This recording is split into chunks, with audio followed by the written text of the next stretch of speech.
Hello and welcome back to 108 Holistic Healing. Today's video is about what we or I can believe. So, all glories be to the Spiritual Master and the Golden Lord. When I was younger, I always had the feeling that there's a higher power and intelligence which brought about this world and orchestrates it. The systems of explanation which were presented to me in young age were never fully satisfactory, though here or there some interesting ideas were to be found in some philosophies or religions. So I searched for many years throughout philosophies, religions, and the practical applications thereof. Then more and more pieces of the puzzle connected together. One of the things I remember here is the principle of the octave, as it was presented by Hans Cousteau.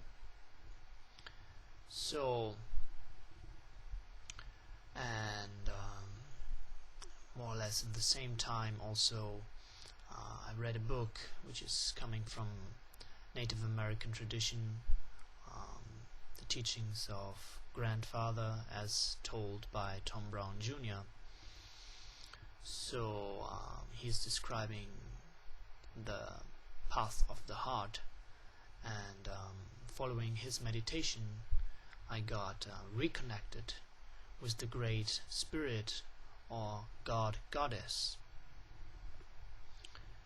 So he calls it the spirit that moves throughout all things.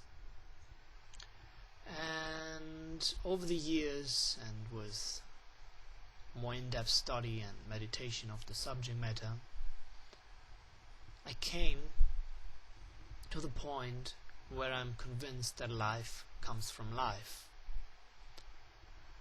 and life is consciousness.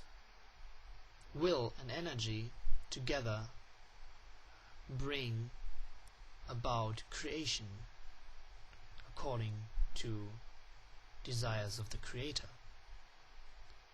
The characteristic of the soul is feeling and willing. Mere chance cannot bring about any creation.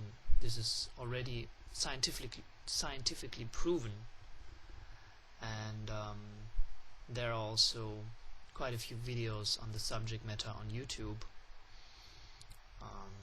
about intelligent design and Darwinism. Anyone can find.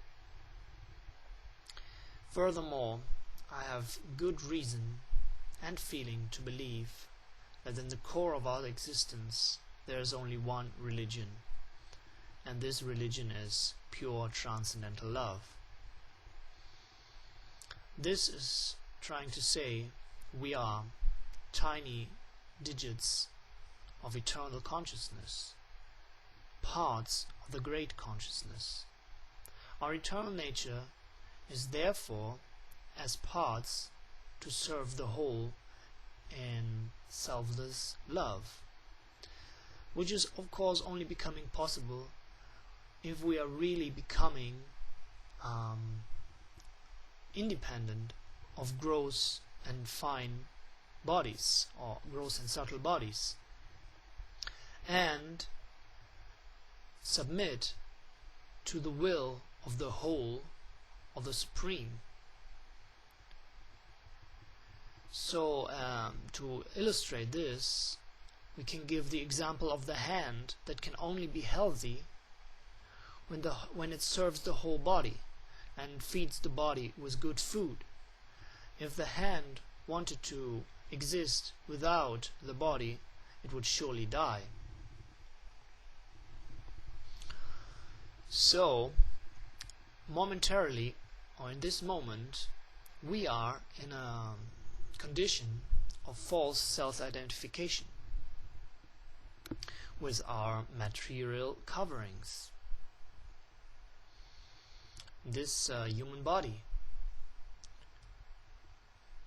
And this is so because of our state of consciousness, of forgetfulness of our relation to the whole, or the highest and complete.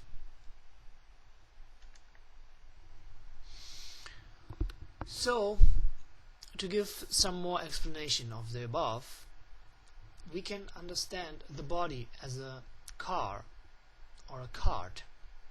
The five senses, smell, taste, sight, touch, and hearing, can be compared to 5 horses dragging the cart.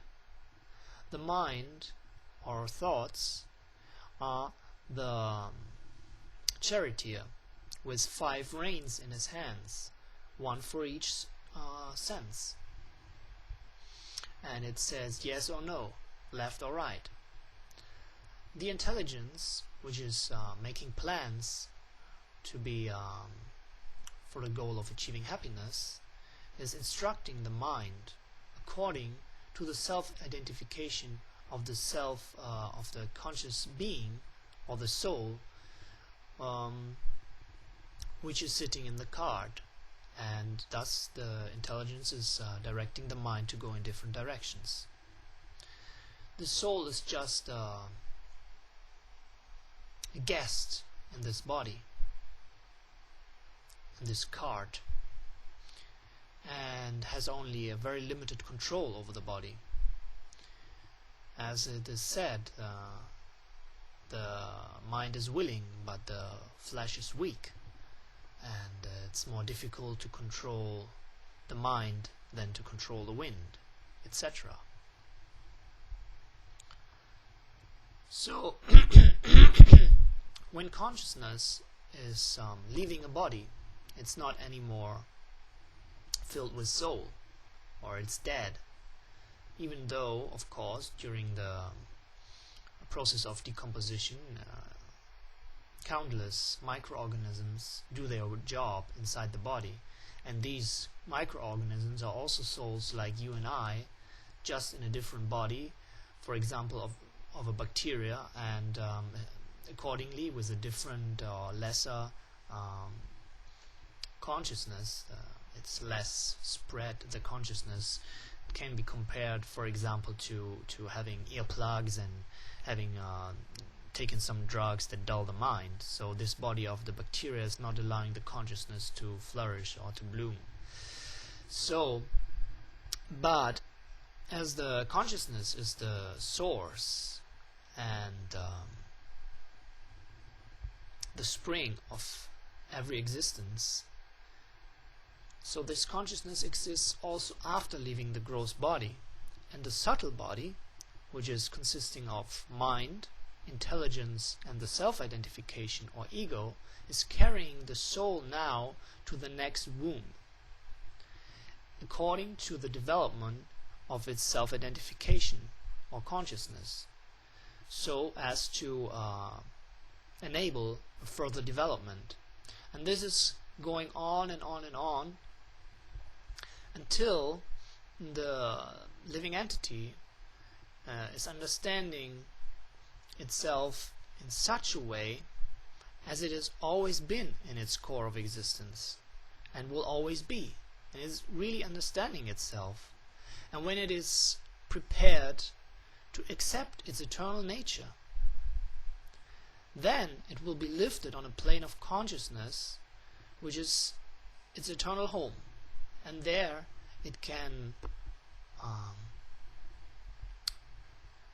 manifest his eternal loving relation to the Supreme Soul, full of knowledge and pure, unmixed, and eternal happiness. And there it can experience in every moment newer and enchanting games and plays, and the complete reciprocation of its loving expressions through the complete partner, the Supreme Soul, God or Goddess. So in this way, hear you soon in the next video. Jai Nitai.